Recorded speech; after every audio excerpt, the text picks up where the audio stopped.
הבן איש חי מספר, היה איזה בחור ישיבה שהיה חמוד כל לילה אצל הראש ישיבה. אחד מהלילות, הבחור הזה ראה בית של אלמנה, וקרץ, הוא ידע שהאלמנה הזאת היא עשירה גדולה מאוד. אצל הבית שלה היה לה גם כן עוזרת, שהייתה ישנה איתה הבית לעזור לה. הוא מגיע לבית, וזורק אבן על החלון. האישה אלמנה שמעה את השבירה הצרוכית, נבהלה, הבינה שיש פה גנב בתוך הבית. לא יודע מה לעשות. לקום, לצעוק, העדיפה לשבת ככה במיטה. במשך שעות היא יושבת, שוכבת במיטה ולא יודעת מה לעשות. בינתיים הבחור שלנו מגיע לתוך המזוודה מלאה בזהב, כסף, יהלומים.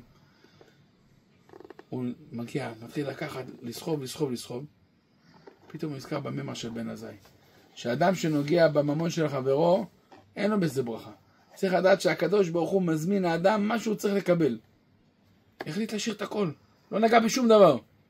וככה יצא מהבית.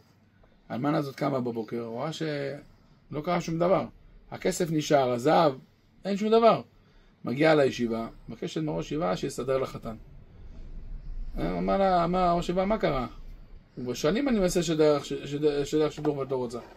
ספר לו את הסיפור. הוא אומר לה, אני רוצה שיהיה לי חתן שישמור עליי. מה, תקשיב, יש לי את הבחור הכי טוב בישיבה. הכי צדיק בישיבה, הכי ירא שמיים בישיבה. את מי הוא מסדר לה? לא פחות ולא יותר, את אותו בחור שאתמול נגע לה בכסף ובזהב ואמר, מה אני אגע בדבר שלא שלי?